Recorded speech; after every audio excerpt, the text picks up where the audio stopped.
muchas gracias por la paciencia. Vamos a continuar con la siguiente sesión, que es la seguridad, la siguiente mesa sobre la seguridad y la construcción de la paz, en la que tenemos el honor de tener a Juan Manuel Santos, expresidente de Colombia y Premio Nobel de la Paz en 2016, a Shlomo Ben-Ami, exministro de Asuntos Exteriores de Israel y vicepresidente de CIPAX, y a Pepa Bono, directora del País. Cuando quieras, Pepa. Gracias, buenos días a todos, autoridades, amigos. Un privilegio poder hablar de un asunto tan central en este momento. Se me oye perfectamente, ¿no? Sí. Un asunto tan central como la seguridad en el mundo y particularmente en América Latina, pues con dos constructores de la paz, dos personas que tienen a su espalda historias dramáticas en sus países, pero que han trabajado y trabajan para construir la paz efectiva y real, no las grandes palabras, y trabajar por la comprensión entre diferentes, esa cosa tan difícil y tan imprescindible si hablamos de seguridad y de construir la paz. Un privilegio encontrarme de nuevo con el presidente, expresidente de Colombia y Premio Nobel de la Paz 2016. Muchas gracias por estar aquí. Buenos días. Y Shlomo Ben-Ami, una persona a la que los periodistas españoles hemos recurrido siempre durante años para cualquier cosa, y siempre estaba el teléfono, Un placer, embajador y ministro. Antes de que vayamos a entrar en materia, el presidente Santos ha sido aludido reiteradamente en la presentación de esta jornada y Mariano hacía mención a un acontecimiento que a él le sorprendió y que es muy significativo, ¿no? Un presidente que aparece en unas jornadas para promoción de la lectura en la primera infancia. ¿Qué hace allí, presidente? Bueno, pues primero que todo me uno a los agradecimientos a Prisa, a la Fundación Carolina, al Centro de Toledo para la Paz, por esta invitación, un tema muy importante, muy oportuno y relevante. Gracias, Pepa, por esta moderación. La referencia del secretario general de la OEI sobre mi presencia en un evento de la primera infancia, pues tiene muchísimo que ver con lo que estamos hoy discutiendo aquí. Seguridad, seguridad ciudadana, cómo hacemos para que los jóvenes no sean reclutados por las bandas criminales. Pues todo eso comienza con la primera infancia. Y nosotros desarrollamos un plan muy ambicioso, llevamos inclusive al Premio Nobel de Economía, que se ganó el Premio Nobel porque comprobó que la mejor inversión social que puede hacer cualquier país es en la primera infancia, que es donde comienzan las desigualdades, que es donde comienza la discriminación, y si en los primeros años, de los 2 a los 6 años, esas diferencias se mantienen, después se perpetúan durante el resto de la vida. Por eso es tan importante la primera infancia, por eso desarrollamos un plan muy ambicioso de primera infancia y tiene que ver mucho con este evento. Y quiero hacer referencia también a las amables palabras de Joseph, que por qué me metí en esto de la paz en un país como Colombia, tan lleno de conflictos, donde más bien la guerra era lo usual. Pues tiene mucho que ver con Shlomo. Aquí hay una feliz coincidencia, porque fue Shlomo Ben-Ami el que en cierta forma me convenció de tomar decisiones políticas difíciles. Él sabía que yo quería la paz, habíamos tenido conversaciones sobre la necesidad de buscar la paz, pero yo me surgí en el mundo de la política realmente cuando fui ministro de Defensa haciendo la guerra. Entonces, a mí me eligieron como presidente en 2010 porque había sido exitoso haciendo la guerra. obtuve la mayor votación en la historia de Colombia por haber sido héroe de guerra. Y ¿cómo así que después de eso voy a sentarme a negociar con quienes eran mis adversarios, mis enemigos? Y Shlomo, que sabía que yo quería la paz, me dijo: yo sé que todos están diciéndole que no, que continúe, usted es bueno haciendo la guerra, ha sido exitosísimo, pues continúe como quiere su antecesor. Mi antecesor quería pues que se mantuviera la guerra, pero tiene razón en querer la paz, porque buscar continuar la guerra sería otros 20 o 25 años de guerra. Pero póngase en la siguiente situación, que eso fue lo que a mí más me convenció, por lo menos un argumento que me llegó al fondo del corazón. Me dijo Shlomo: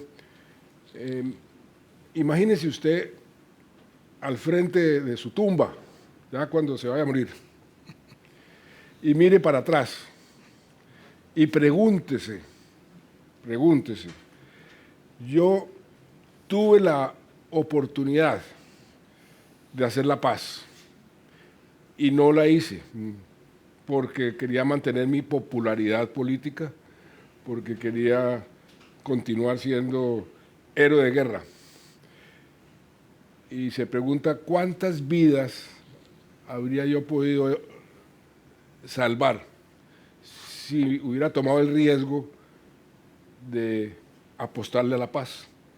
Ese argumento se lo llevo a mi señora, que era una de las que decía: no, que se va a meter si todos sus antecesores habían fracasado, ¿usted por qué se va a meter a hacer la paz? Mis hijos también, mis ministros.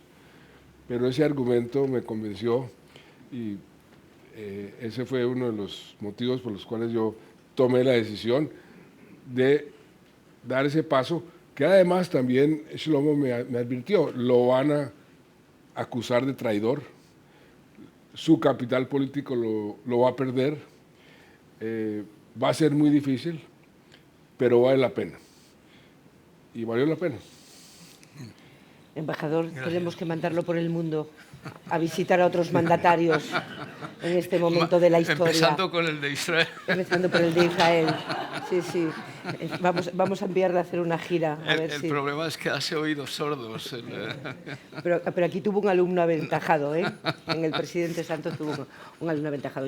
Vamos a ir a América Latina, vamos a ir a la inseguridad de América Latina, vamos a ir si los gobiernos han puesto demasiado acento en las causas importantísimas, pero no en las consecuencias para los ciudadanos, y eso explica el voto que se está produciendo en buena parte de América Latina. Pero no puedo tener a dos personalidades así en este momento de la historia, en este escenario, sin preguntarles por su impresión sobre esta especie de desorden del mundo, ¿no? Nunca ha habido paz en el mundo, paz total. Siempre ha habido rincones del planeta con violencia, con guerra, pero da la impresión de que este salvaje comienzo del siglo XXI ha acelerado y tenemos una multiplicación de las guerras, de la violencia y de los riesgos, de los potenciales riesgos. ¿Cuándo se nos ha desordenado el mundo? ¿Y por qué, presidente? Vean la palabra del embajador. Bueno, la verdad es que estabilidad a nivel global normalmente a través de la historia, incluso la historia reciente, la ofrecieron los imperios hegemónicos. Cuando los imperios colapsan es cuando se crea el caos, ¿no? Todo lo que llamamos orden mundial a través de la historia siempre fue la hegemonía de un poder. Hubo hegemonía romana, hubo orden mundial, hubo hegemonía española, hubo orden mundial, y fue con el Imperio Británico igual. Y el Imperio Americano, cuando después de la Guerra Fría es el poder hegemónico absoluto, no supo gestionar esa hegemonía, la gastó o la desgastó en guerras en Irak, en Afganistán, y perdió la oportunidad de oro que tenía en ese momento de realmente reconciliar a los derrotados. No supo reconciliar a los rusos y Y estamos en una situación en que el colapso de este orden que el poder hegemónico ha establecido, pues nos lleva a situaciones como guerras asimétricas, ¿no? Bueno, el presidente Santos hablaba de Colombia, es un caso típico en el que si el líder no entiende que este tipo de guerras no se pueden ganar,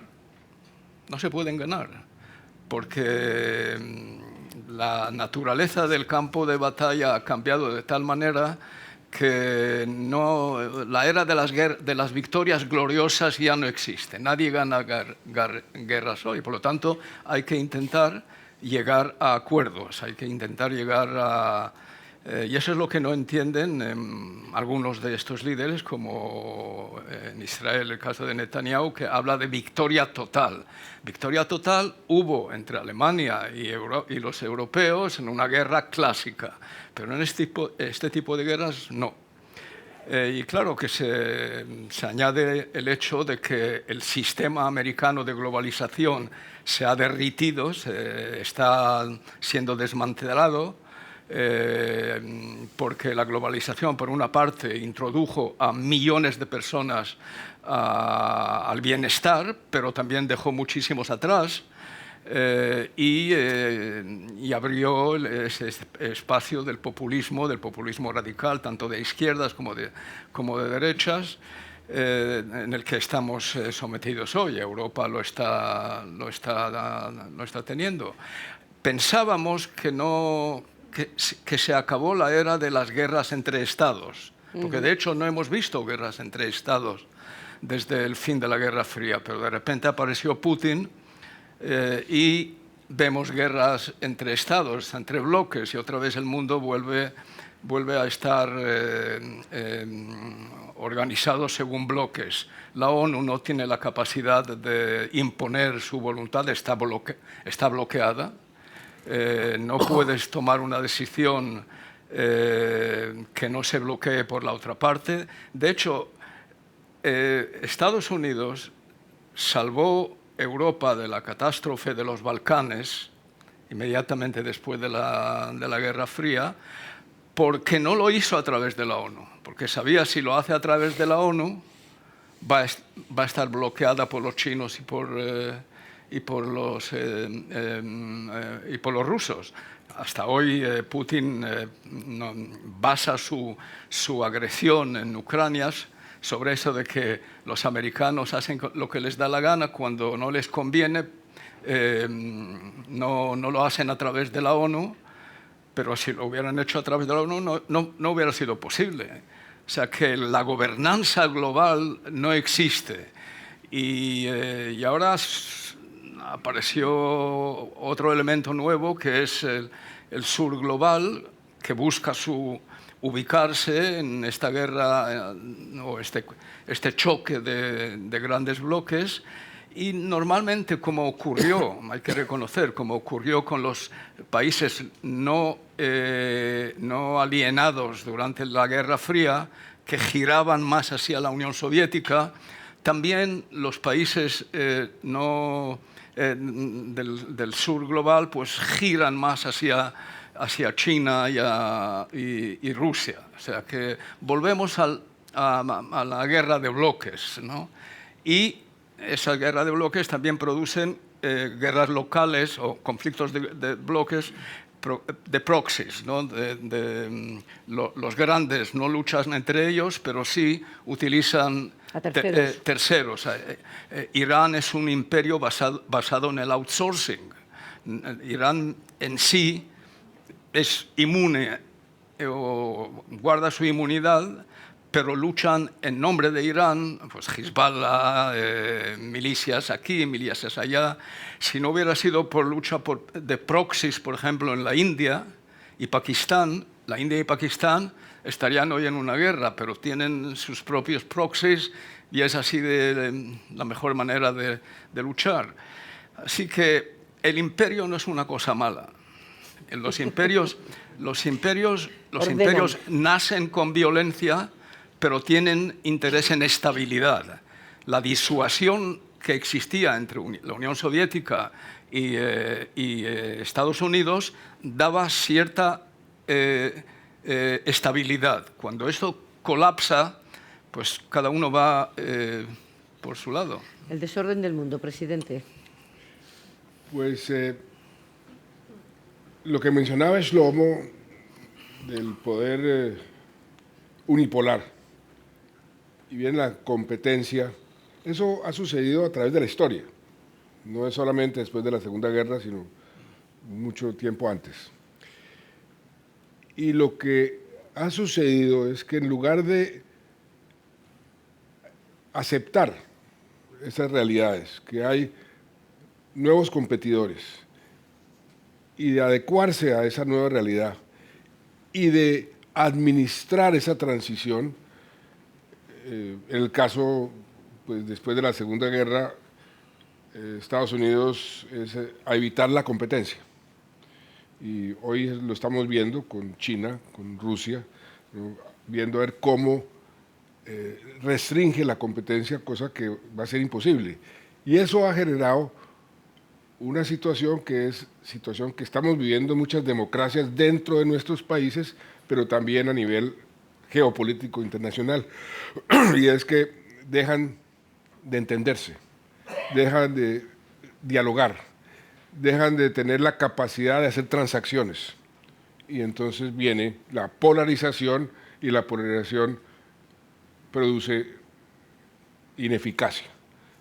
Por eso Naciones Unidas se volvió ineficaz en parar las guerras. Para eso fue creada, pero es ineficaz precisamente por eso. Entonces, estamos viendo, yo les cuento una anécdota que sucedió a comienzos dos anécdotas, comienzos del año pasado y una en agosto del 2022. Lo que Shlomo dice, fuimos con Ban Ki-moon a visitar a Zelensky, le dijimos que por qué no, por lo menos sabíamos que no podía hablar de paz, pero que comenzara a pensar en cómo sería la paz, porque la paz no se improvisa, se planea, y uno tiene que tener claro qué considera como puntos claves. Y reaccionó muy, no violenta, pero agresivamente, por ningún motivo. Nosotros queremos es victoria total. Y le dijimos, pues sí, entiendo que eso sea su discurso para el público, pero sea más realista. Y no aceptó. Y estamos en lo que estamos. Eso fue agosto del 22. Enero del 23, fui con la expresidenta de Irlanda, Mary Robinson, a visitar el embajador ruso en Washington. Yo nunca he estado en la embajada rusa en Washington, una embajada muy impresionante. Nos recibió con mucha amabilidad. Y le dije, mire, en esta guerra con Ucrania en toda guerra se generan ciertas comunicaciones pues, para mitigar los efectos negativos de la guerra. Y queremos explorar si hay posibilidades de que se puedan generar, por ejemplo, estaban lo de la negociación sobre los cereales, ¿no? Intercambio de prisioneros, y la discusión estuvo bien, hasta que de pronto yo le pregunté, bueno, y aparte de eso, algo más importante, ¿no se podrá generar una nueva discusión para reiniciar los diálogos sobre el acuerdo para controlar las armas nucleares, el START Agreement? Y él había sido el negociador ruso, el embajador actual de Rusia en Washington fue el negociador ruso del acuerdo de START. Y me miró, cambió de semblante y dio un manotazo en la mesa. Y me dijo, presidente Santos, nosotros no vamos a hablar con Estados Unidos sobre ese tema hasta que Estados Unidos por fin entienda que tiene que aceptar que el orden mundial tiene que cambiar, porque no aguantamos más que Estados Unidos nos imponga su orden mundial. Nos quedamos fríos o frías. Y ese es el discurso chino también, ¿no? No solo, exactamente, solo entonces ese es lo que está sucediendo es eso. Los líderes mundiales ni siquiera dialogan entre ellos. ¿Cuánto puede perjudicar a las relaciones del mundo occidental, de Europa, de España, esa acusación del sur global sobre el doble rasero de Europa y Estados Unidos a propósito de la guerra de Ucrania y la guerra de Israel? En el sur global suelen reprochar, hay un doble rasero. Europa y Estados Unidos no están teniendo la misma actitud en un conflicto pues que en otro. Tienen algo de razón. Primero, personalmente a mí esto del sur global es demasiado generalizado. Hay diferencias muy marcadas entre países del sur global. Pero por otro lado, sí hay argumentos para decir, bueno, ¿cómo así que en Ucrania todos quieren acusar a Putin ante la Corte Penal Internacional y en otras circunstancias no? El doble rasero se ha presentado en muchas oportunidades, pero también eso ha sido una constante a través de la historia. Acuérdese la famosa frase de un expresidente norteamericano sobre Nicaragua: estos son unos tales por cuales, pero son nuestros tales por cuales, entonces los aceptamos que hagan lo que quieren hacer. Ese ha sido el comportamiento. Las acusaciones de doble moral son válidas, pero son realidades. No, pero está también la memoria del colonialismo occidental en África y en Asia, ¿no? No sé si conocéis una película con Marlon Brando hace muchos años, el feo americano, The Ugly American, basado en una novela, por cierto, que cuenta la historia de cómo Estados Unidos quiere engrasiarse o a través de la ayuda y el poder blando, y no lo consigue, a pesar de los esfuerzos y la ayuda masiva que suele dar, pero ahí está un substrato de rechazo colonial. Para ser una potencia como global hoy, tú necesitas tres cosas: poder económico, poder militar y capacidad de exportar cultura popular. Los chinos lo están consiguiendo ahora en África. Hay una película de un Rambo chino, una copia de un Rambo chino que es muy popular en África, muy popular, que gusta muchísimo. O sea, se nota que la lucha entre las potencias hoy es en los tres terrenos. Es en el terreno económico, militar, pero también en conquistar el espacio de la hegemonía cultural que decía Gramsci, de la ¿no? cultura popular. La hegemonía cultural. Agregaría un factor más, Shlomo: autoridad moral. Y eso Estados Unidos, eso viene con el poder Estados blando. Unidos lo está perdiendo. Las democracias del mundo dicen, pero miren lo que está pasando en Estados Unidos, ¿por qué no va a pasar aquí? Sí, me gustaría decir algo sobre lo de la infancia, que en la política de paz en Colombia no fue lo que se suele pensar, porque lo de la guerrilla, la desmovilización, etcétera, pues uno puede decir, mire, esto es un negocio muy reducido. No es un negocio muy reducido porque es un trade-off, es un intercambio entre desmovilización, desarme y participación política. Eso es lo que es el proceso de paz. Pero en la política de paz en Colombia, Juan Manuel Santos lo vio como algo mucho más amplio, que no es solamente eso, sino también la cuestión rural, por ejemplo, la cuestión de restitución de tierras, la lucha contra la pobreza. Durante su mandato se cerró la brecha, se vuelve a ampliar en este momento. O sea, incluso yo creo que los ingleses intentaron un poco de copiar. En Inglaterra, por ejemplo, cuando hablan sobre la pobreza infantil, buscan soluciones fiscales, por ejemplo. Porque multidimensional. Sí, lo ven pero de todos modos todo esto forma parte de lo que es un proceso de paz. Porque, mire usted, si se queda en ese trade-off, dejas abiertos los graves problemas de la nación y después todo vuelve atrás. Si no hay Estado, hay vacío, y en ese vacío hay bandas criminales y hay otras cosas. Yo creo que ese fue el objetivo que tuvo esta presidencia y este proceso de paz. El problema es, y ocurrió aquí exactamente lo que ocurrió en Israel con los acuerdos de Oslo. Rabin hizo los acuerdos de Oslo, le asesinaron, ¿y quién fue a implementarlos? El que se oponía a los acuerdos de Oslo. Eso es lo que ocurrió en Colombia.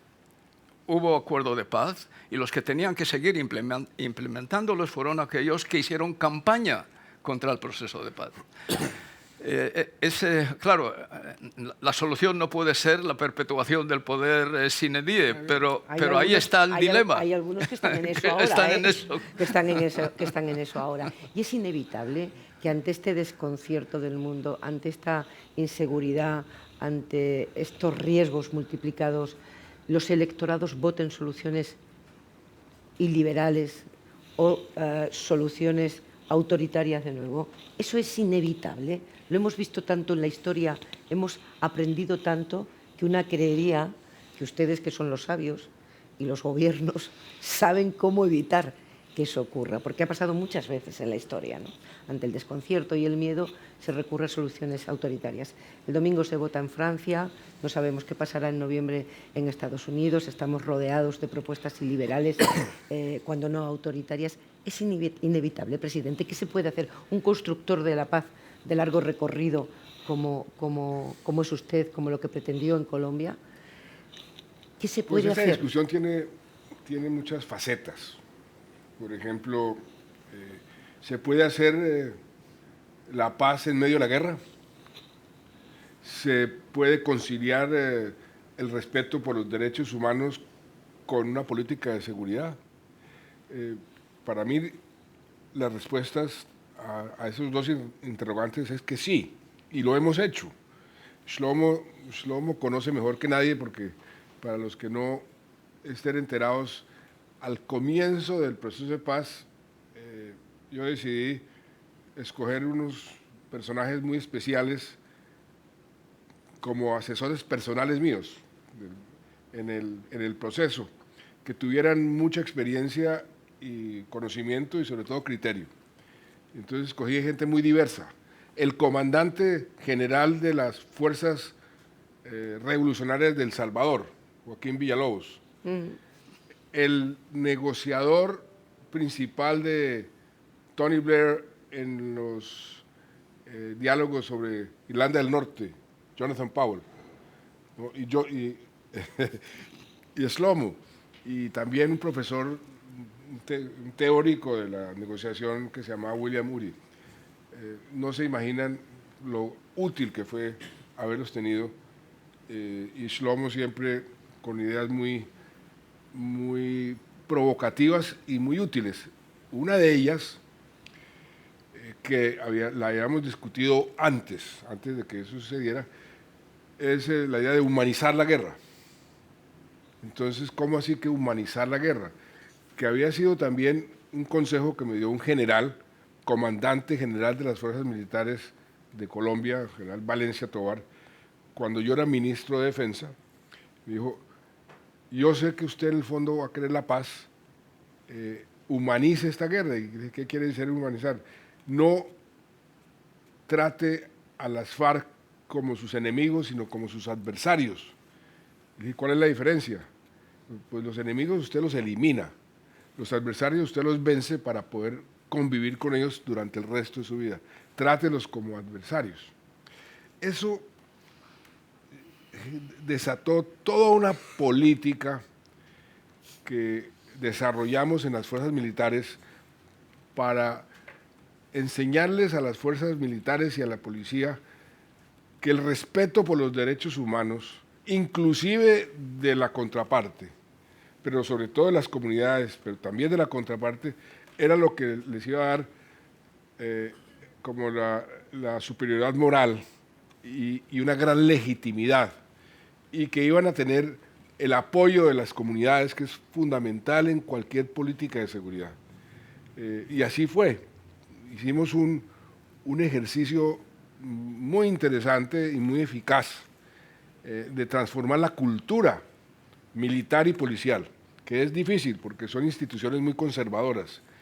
Trajimos expertos del mundo entero y así como existían pistas de las fuerzas especiales para entrenarlos para la guerra, construimos pistas de derechos humanos y eso lo conciliamos y eso funcionó muy bien, a tal punto que al final del año 2017 tuvimos tal vez el año más seguro de la historia de los últimos 50 años, en todos los indicadores, homicidios, secuestros, tomas de poblaciones, ¿no?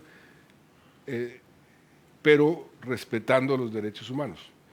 Entonces sí se puede hacer una política de respeto por los derechos humanos y eficacia, porque también al mismo tiempo yo firmé la extradición de 1.420 narcotraficantes a Estados Unidos.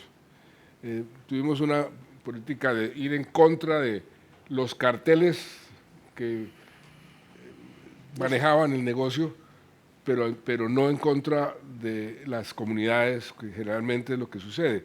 Se van en contra con una política represiva contra todo, y eso se vuelve contraproducente. Quería, a lo mejor el presidente Santos podría comentar, hablando de América Latina y el problema de seguridad, digamos, en el concepto, en el sentido geopolítico, los chinos y los rusos están presentes, muy presentes en América Latina.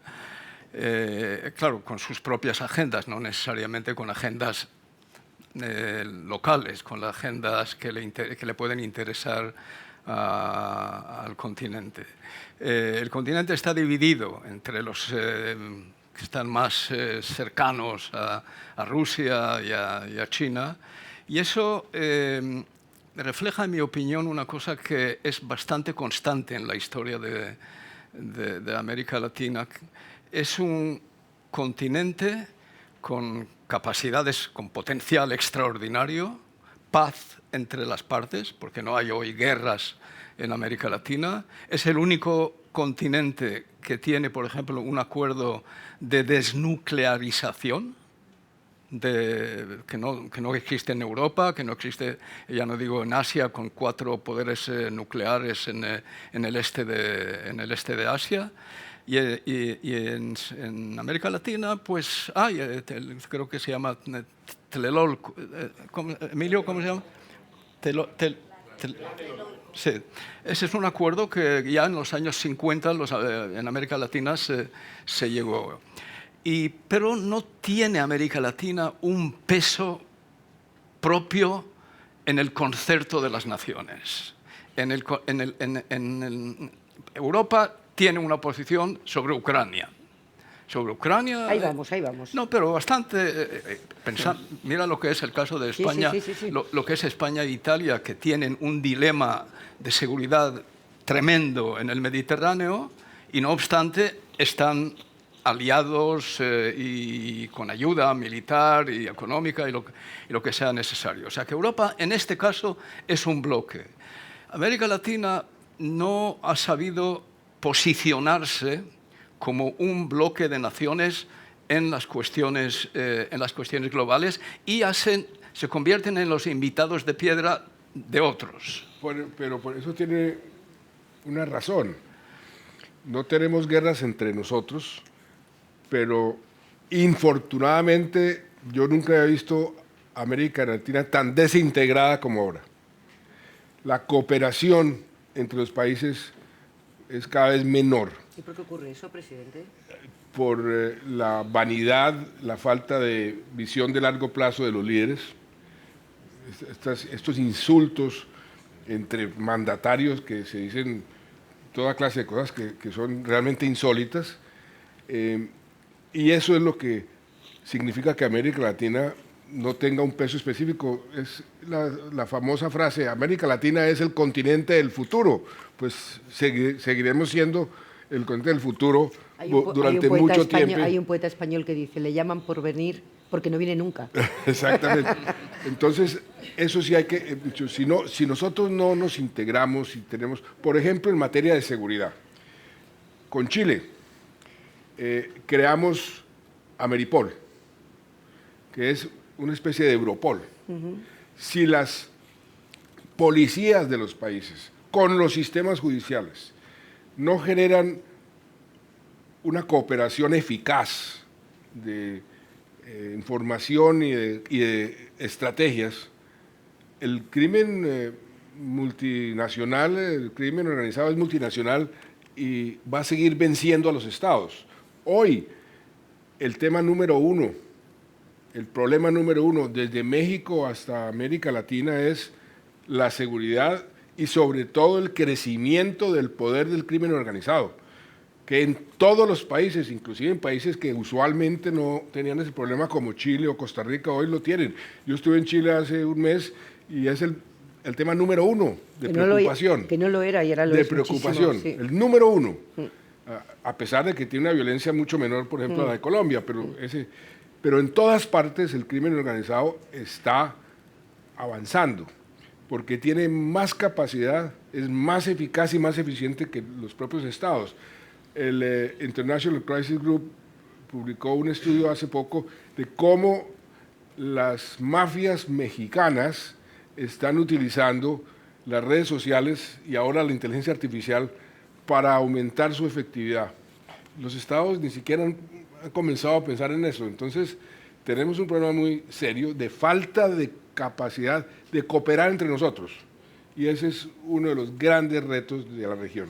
Dos cosas sobre inseguridad ciudadana en América Latina, y ya centramos el tema que nos convoca hoy.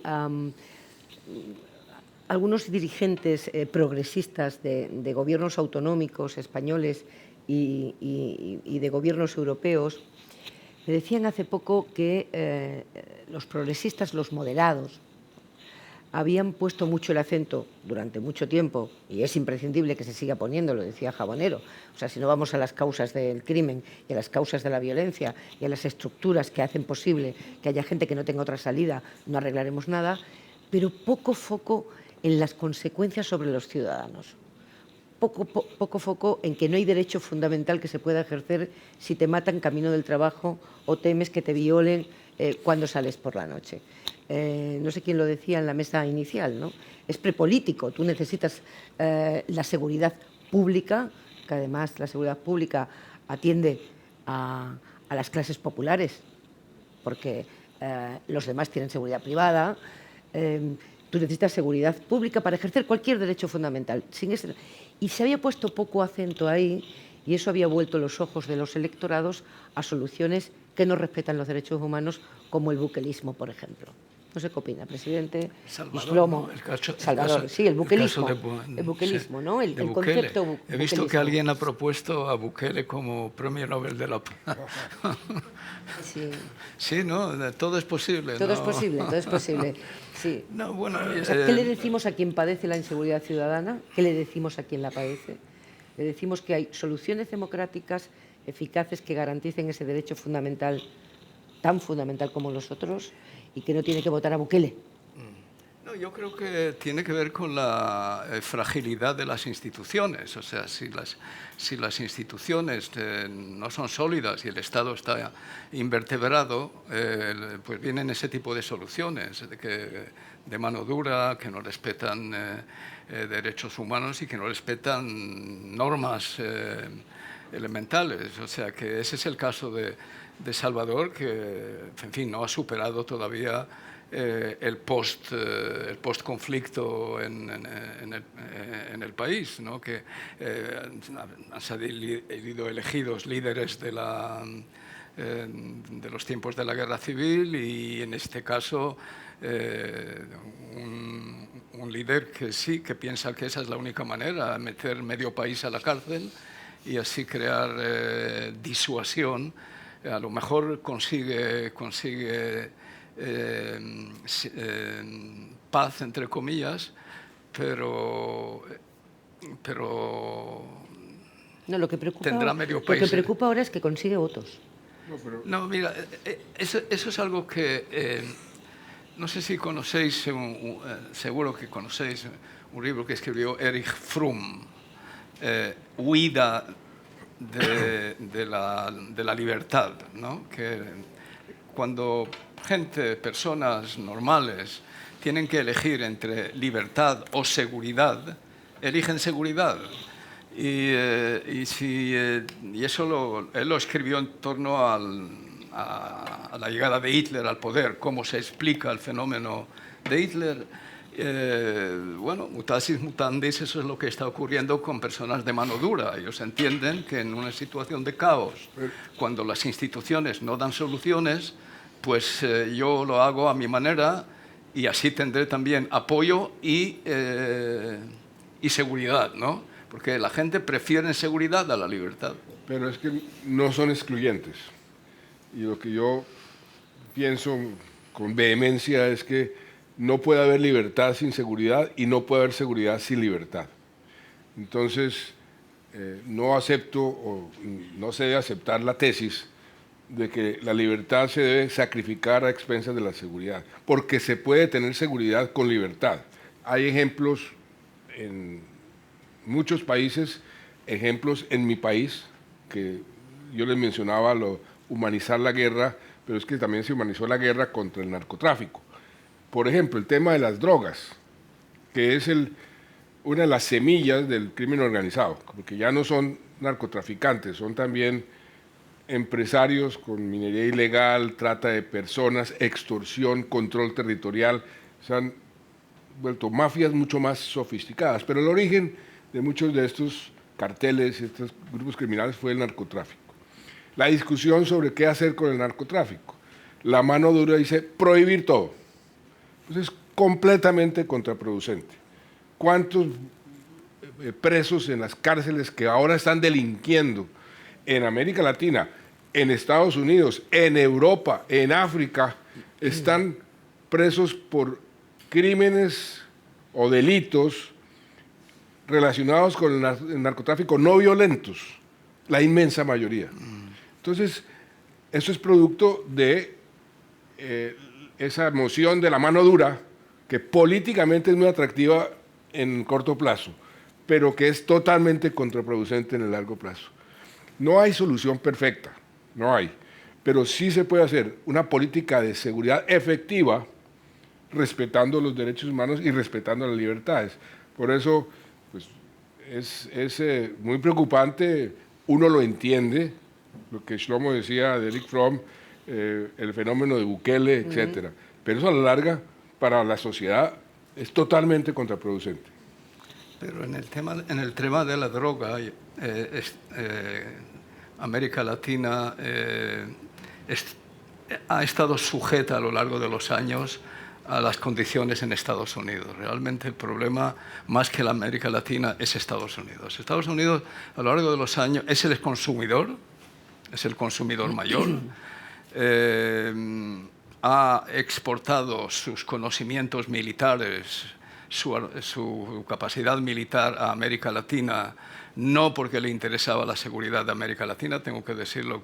Yo a veces digo, yo estoy dispuesto a equivocarme con Estados Unidos que tener razón con otros, por razones a veces obvias, pero hay que ver las cosas como son. Yo creo que Estados Unidos ha exportado a América Latina sus problemas. Cuando hay Plan Colombia, por ejemplo, pues Plan Colombia tiene como objetivo la lucha contra...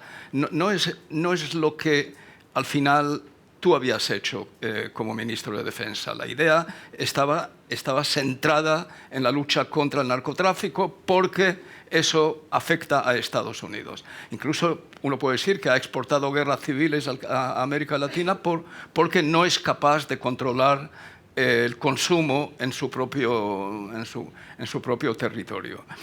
Y por eso yo creo que la seguridad, y estoy absolutamente de acuerdo, claro que Bukele es una perversión, desde luego, ¿no? Ese es el modelo absurdo, pero no se puede hablar de seguridad sin hablar de brechas sociales, sin hablar de pobreza infantil. Hubo ¿sabes? Dos generales americanos, por cierto, escribieron en los años de Obama un artículo en Foreign Affairs y lo firmaron Y, porque por ser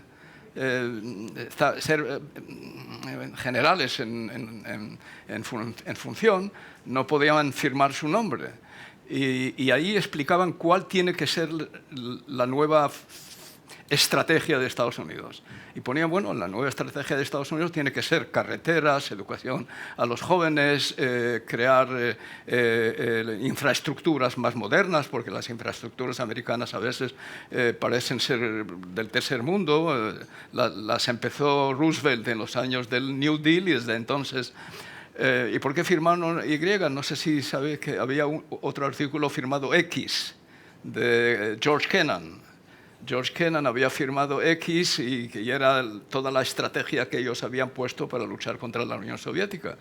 O sea que esa es al final la respuesta real que habéis puesto durante vuestro gobierno. Yo me acuerdo las reuniones sobre la reforma impositiva, etcétera. Era realmente una presidencia que se quedó marcada solamente por el proceso de paz, pero era muchísimo más ambiciosa. Lo otro era un complemento al proceso, era parte del proceso de paz. La pobreza multidimensional, la parte educativa, porque no solamente fue primera infancia, sino que pusimos la educación gratuita para evitar que los jóvenes los reclutaran entre los 14 y los 16 años. Convertimos la salud en un derecho fundamental, en fin, era parte, porque eso es la seguridad, desarrollo de seguridad. No solo lo hizo, ¿Tú estabas con Kofi Annan en lo de la legalización de la droga? ¿Puedes decir algo sobre el tema? Yo llegué ayer de Ginebra y estábamos en una reunión de la Comisión Global de Drogas. El tema de las drogas y del crimen organizado se ha venido agravando en forma muy impresionante en Europa, en Estados Unidos, en África y en el Asia. El crimen organizado que tiene el tráfico de drogas como su primordial negocio está creciendo enormemente en el mundo entero. Pero para darles una cifra sobre cómo ha sido el fracaso de la guerra mundial contra las drogas que se decretó en Naciones Unidas en los años 70. En el año 2020 1990 había 180 millones de consumidores de droga, 180. En el año 2020, 320. Esa es la realidad del efecto de la guerra contra las drogas con criterio punitivo exclusivamente. Porque nosotros quisimos, América Latina, en forma unánime, después de la Cumbre de las Américas del 2012, propusimos una Asamblea General de Naciones Unidas que se realizó en el 2015 para cambiar las convenciones de Naciones Unidas sobre la lucha contra las drogas y subestimamos la oposición férrea del Asia, de Rusia y del Medio Oriente. Y no se logró mayor avance, simplemente incluir el tema de salud y de derechos humanos como un criterio, pero de resto nada. Porque en la lucha contra la inseguridad ciudadana pasa un poco como pasaba en la crisis económica, la gran recesión que arranca en el 2008, que decía aquel dirigente, creo que del Banco Central Europeo, sabemos lo que tenemos que hacer, lo que no sabemos es cómo ganar las siguientes elecciones después, ¿no? Si hacemos lo que creemos que tenemos que hacer, que es una apuesta a largo plazo, muy a largo plazo, yendo a las causas, a la educación, a la desigualdad, Probablemente en las siguientes elecciones las gane un individuo que venga diciendo que va a hacer una macrocárcel a las afueras de la ciudad. Y es esa contradicción la que hay que resolver, porque si no, los grandes planes a futuro acaban truncados porque ganan las elecciones quienes vienen con planes mágicos que se quedan en nada. ¿Puedo preguntarle a usted, Pepa? Dígame. O a Joseph, periodistas, ¿cómo hacemos para que la moderación se vuelva no aburrida? La moderación. Mira, me encantaba, hay poca gente en el mundo con la capacidad de hacer pedagogía que tiene el presidente Santos, ¿no? A las virtudes de aquel acuerdo de paz que decía Shlomo, yo añado el que no había nadie que lo contara mejor que el propio presidente. Yo recuerdo entrevistas en la radio que decía, tengo 15 minutos. Me decía el presidente, tengo 15 minutos, estábamos media hora, porque era imposible cortarlo, porque lo contaba bien, ¿no? Porque hacía la pedagogía. Y cuando hace un rato explicaba que le habían recomendado para empezar a construir la paz en medio de la guerra, el hacer ese cambio semántico de no considerar tu enemigo, sino tu adversario, porque es alguien con quien vas a compartir el resto de tu vida. Esto hay que recordarlo ahora en las democracias liberales, en los parlamentos. Hay que recordarlo, y en los medios de comunicación tenemos que hacerlo a nuestros lectores, decirle que tienen que asumir que dentro de tu medio de comunicación hay distintas posiciones y que a veces se van a irritar porque no les van a gustar algunas opiniones, pero que con quienes tienen esas opiniones van a vivir el resto de su vida. Es que ahora en las democracias liberales clásicas y en los parlamentos de las democracias hay que recordar lo de que no es tu enemigo, es tu adversario. Yo recuerdo y en la relación con los ciudadanos, ¿no? Yo recuerdo, me gusta citar mucho en ese tema la intervención o la despedida del presidente Washington del poder, primer presidente de la primera democracia, y en su discurso diciendo no quiero ser más presidente porque creo más en las instituciones que en las personas, que es muy importante sobre todo para América Latina por aquello del caudillismo, pero él dijo, a los futuros demócratas, no del Partido Demócrata, sino que creen en la democracia, les recomiendo nunca olvidar una palabra, moderación. Si pierden la moderación, pierden la capacidad de hacer transacciones entre los diferentes intereses de la sociedad y así la democracia deja de ser eficaz.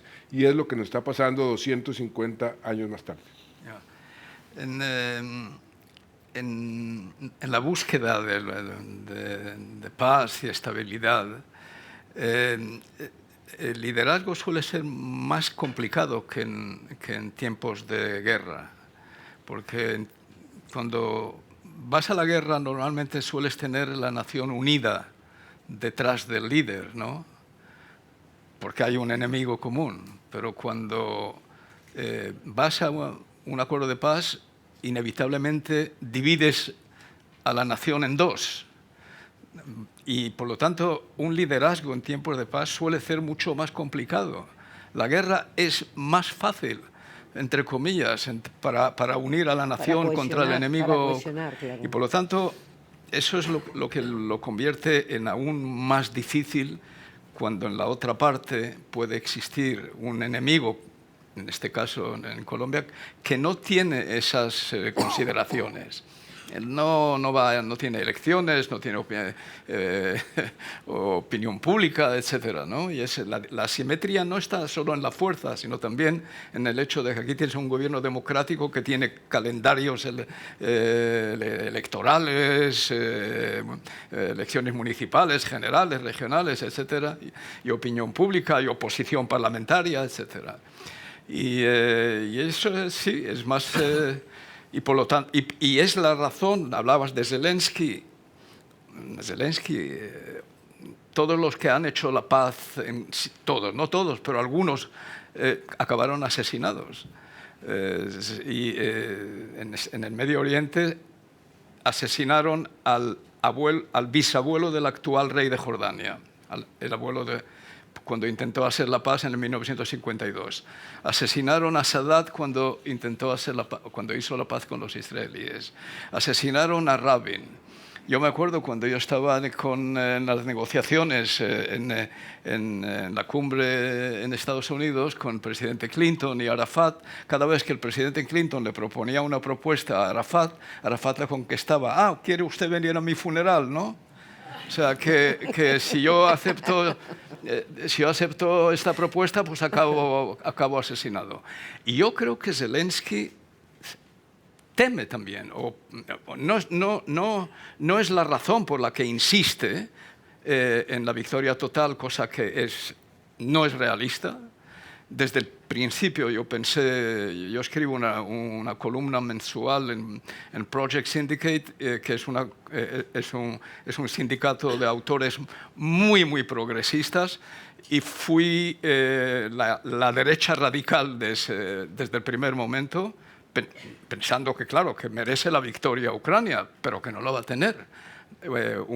Y por lo tanto, este hombre, la insistencia en la victoria total le viene también exigida por su ala más radical, más derechista, porque hay un bloque político serio derechista en Ucrania. Y ahí está el test. La última frase, Juan Manuel. Yo creo que en realidad el peso del liderazgo está en qué es lo que te interesa. ¿Te interesa los intereses de la nación tal y como los ves o la supervivencia política? Ahí al final está la cosa. Cuando De Gaulle hizo los acuerdos en Argelia y le preguntaron, pero usted había prometido quedarse con Argelia y ahora la devuelve. Y dijo, mira, yo si tengo que traicionar a alguien, prefiero traicionar al electorado que a Francia, traicionar a la nación. O sea, en algún momento el líder se postula como la personificación de la nación, por dictatorial que esto aparezca, pero en algún momento tiene que tomar ese tipo... Sacrificar su propia agenda. Claro, efectivamente. Su propia agenda. Tenemos que ir terminando. Eso es lo que le están preguntando a Biden, ¿no? Sí. Claro, claro. ¿Y cuál es la respuesta? O mejor que pregunten a su esposa, que parece que es la que insiste que se quede. Nunca es más fácil moderar un encuentro que cuando tienes a dos personas como las que hoy me acompañan, ¿no? Solo hay que dejar hablar, solo hay que dejar hablar. Sobre un tema que Sí. es muy relevante también, Sí. de hacer la paz y hacer la guerra, y si son excluyentes o no. Vuelvo al inicio de los consejos de Shlomo. Cuando iba a comenzar a negociar, me dijo, Rabin le dijo a Arafat, vamos a negociar la paz como si no existiera guerra y terrorismo, pero voy a seguir combatiendo el terrorismo como si no existiera proceso de paz. Y entonces yo fui a donde las FARC y le dije, voy a aplicar la doctrina Rabin. ¿Qué es la doctrina Rabin? Les expliqué. Pues la apliqué y funcionó. Y funcionó. No podemos irnos sin hablar de Palestina, aunque sea unos minutos antes de que terminemos. En un artículo que Shlomo publicó en El País en enero de este año, cuando ya habían pasado 3 meses del ataque brutal de Hamás, 3 meses de la terrible ofensiva de Netanyahu y muchísimos miles de muertos de palestinos, concluía que el artículo diciendo que en Israel se desarrollara una batalla por el alma del país, por el alma de Israel. Y me gustaría que explicara los términos de esa batalla. Sí, mire, el conflicto entre israelíes y palestinos es probablemente el torneo sangriento con la mayor resonancia de los últimos años. No hay ningún conflicto que haya tenido este volumen de resonancia, ¿no? No sabemos casi nada realmente, por ejemplo, del conflicto en Yemen, donde han muerto centenares de miles de personas. Y porque es un conflicto que toca íntimamente a la conciencia, diría yo, judeo-cristiana de alguna manera, porque pertenece, Palestina es parte de la historia íntima de todo el mundo, de todo ser occidental, cristiano, judío. Y por triste que aparezca, pues Congo no lo es. Sudán, donde hay en estos días mismos un genocidio, no lo es. Y eso los israelíes tienen que entender. Y por eso siempre hablan de doble rasero. No es cuestión de doble rasero, es cuestión del grado de intimidad que significa el conflicto en Tierra Santa, con los lugares que todos conocen de la Biblia, la antigua, la nueva, todo. Y por lo tanto, los israelíes no son capaces de entrar en ese, porque lo ven de una forma muy estrecha. Ahora, esta es una guerra que empezó como una guerra justa, como respuesta, y se convirtió en una guerra de supervivencia política del líder. O sea, para Netanyahu la guerra es la receta para la supervivencia política. ¿Por qué? Porque ha formado una coalición de, yo les defino como teofascistas, porque son religiosos, nacionalistas, realmente de supremacistas judíos que han pervertido lo que a mí me parece siempre ha sido el ADN constituyente del movimiento nacional judío o israelí, y esto sigue sin ningún objetivo político. Incluso en el derecho internacional humanitario puedes justificar, entre comillas o sin ellas, las pérdidas humanas si el objetivo es noble. Si tú tienes un objetivo, por ejemplo, yo tengo que derrotar a Hamás porque voy a dar dignidad y derechos a los palestinos. Y estos me lo impiden, digamos, ¿no? Eso no es el caso, no tiene un objetivo político. No hay. Es como Clausewitz le ha dado vuelta a Clausewitz. La guerra ya no es la continuación de la diplomacia por otros medios. Es la guerra nihilista. O sea, la guerra por guerra. Porque así yo me quedo en el poder. Y además, ahora mismo he escrito un artículo en un librito que... Yo estoy muy activo en la protesta de las familias. Y es que hemos sacado ahora, hoy, mañana va a salir el libro de cómo toda la carrera política de este hombre es el abandono y del ciudadano, ¿no? Y ahora de los rehenes, le deja sin cuidado. Va a ser algo bastante duro. Si estos rehenes que hay hubieran sido de la derecha, él se comportaría de otra manera. Son todos de izquierda, porque vienen de los kibbutz, de la franja, que son todos activistas de paz. Vivian Silver, que fue asesinada el 7 de octubre, es una mujer que dedicó toda su vida en transportar enfermos de Gaza a hospitales en Israel. Y ha sido asesinada el 7 de octubre. Y todos los 120 que quedan, bueno, en fin, yo no creo que quedan más de 60, pero y lo demás ha muerto, parte por bombardeos israelíes y parte por asesinatos de Hamas. Pues no le interesan, simplemente no le interesan porque no le votan, no ha visitado. ¿Tú te imaginas si algo parecido hubiera ocurrido en Colombia, que no hubieras hecho una visita a hablar con esta gente? Ese es el tipo de líderes que hablan de la nación, pero no del ciudadano.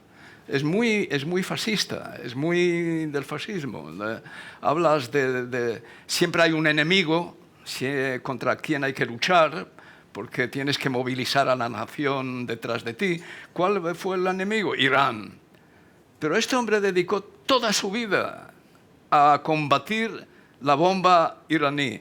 Y Irán está más cerca que nunca a la bomba. Y ahora, pues si no es Irán, pues será Hamás, será otra cosa. Es una guerra con demasiadas víctimas.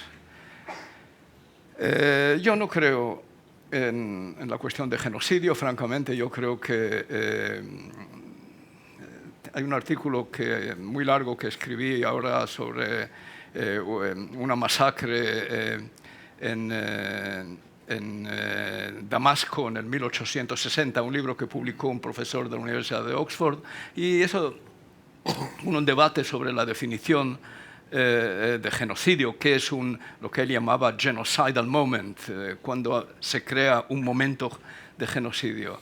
El pueblo palestino tenía en torno a 1,5 millones de personas en el 1948. 1,5 millones, eso es lo que era el pueblo palestino en sí. Hoy son 13 millones, entre ellos 7 millones en Palestina histórica. Y los palestinos ciudadanos de Israel, que es otra categoría, que en el 1948 eran el 11% de la población, son el 21% hoy de la población. Así que hablar de genocidio en este contexto, uno puede hablar de una gestión brutal, uno puede hablar y tiene que hablar de crímenes de guerra. Pero al centrarse en lo del genocidio, yo creo que hemos olvidado que hay algo más simple y más juzgable y más claro, que son crímenes de guerra. Pero, en fin, ¿qué es lo que hay que parar? De una u otra manera tiene que parar. ¿Qué es lo que hay que parar? Lo definamos como lo definamos. No, tiene que parar porque este amigo nuestro que acabamos de mencionar, Biden, tiene una visión correcta. Es su visión es: paremos la guerra ya, que incluso el ejército lo está pidiendo, porque dice: ya no tenemos objetivos. Paremos la guerra, hagamos un intercambio de prisioneros y de rehenes y empecemos un proceso político. Ahora, para empezar un proceso político hay que sacar de la ecuación a este gobierno. Con este gobierno no se puede hacer nada. Hay que sacarle. La última palabra para el Premio Nobel de la Paz, para que nos dé esperanza, que nos dé algo de esperanza en esta descripción que hemos hecho del mundo. Un muy corto comentario. Otro de los errores es un error totalmente militar. Ponerse como objetivo aniquilar, desaparecer a Hamás, es un objetivo imposible de cumplir. Y cuando uno militarmente se pone objetivos imposibles de cumplir, ahí comienza derrotado. Entonces, pero yo pertenezco a un grupo que se llama Los Elders, que fue fundado por Nelson Mandela. Y él tenía 2 frases, y con eso quiero terminar. Eso es también honestidad, autodefinirse como viejos. No, pero eso sí, aquí en Madrid, yo estaba en Madrid, recién salido del gobierno, y vinieron a reclutarme, y yo le dije: pero yo no estoy tan viejo. Entonces me dijeron: no, es que en el África los elders son los sabios. Y, bueno, así sí. Entonces, pero Mandela decía, primero, que el arma más poderosa que existe es sentarse a dialogar. El mundo necesita diálogo. Diálogo entre las partes que están en conflicto, diálogo de todo tipo, pero si restablecemos ese principio, podemos entonces aplicar otra frase de Mandela, que yo la utilizo mucho porque en el caso colombiano decían que era imposible hacer la paz con las FARC, que no me metiera en eso, que todos mis antecesores habrían fracasado. Entonces, lo imposible se volvió posible. Y creo que si hay diálogo, lo imposible, que es en este momento parar esas guerras, se vuelve posible. Y es simplemente sentarse a entender. Alguien decía el otro día en un evento en Estados Unidos, con todas estas protestas en las universidades, que cantaban del río al mar. La inmensa mayoría de esos muchachos no saben qué río ni qué mar. Y es cierto, son emociones. Y termino con otra anécdota de una universidad donde Shlomo es muy cercano, Oxford. Estábamos en una conferencia, como hoy, hablando sobre la polarización política. Estaba Boris Johnson en el gobierno, entonces hablando sobre Boris Johnson, y al final se acerca un señor, ese sí bastante viejo, profesor de hace 50 años en Oxford, y me dice: presidente, esto de la polarización y esto que estamos viviendo es culpa nuestra. Y yo le pregunté: ¿culpa nuestra es quién? ¿Quiénes somos nosotros?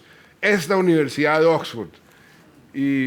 ¿Pero por qué dice usted eso? Si yo soy culpable y somos todos los profesores, ¿pero por qué? Porque aquí hace 500 años, 450 años, nos inventamos las escuelas de debate. Y ahí les enseñamos a nuestros estudiantes que hay que ganar el debate, no importa cómo. Los argumentos hay que dejarlos a un lado, hay que ganar el debate. Y eso es lo que el populismo en este momento está haciendo. Sí, muy bien. ¿Sabes? Simon Cooper, ¿sabes quién es Simon Cooper? Es un periodista del Financial Times. Sacó un libro ahora sobre Johnson y esta gente, sobre los debates, cómo les convirtieron en los políticos pequeños que son. Señores, muchas gracias. Gracias a todos.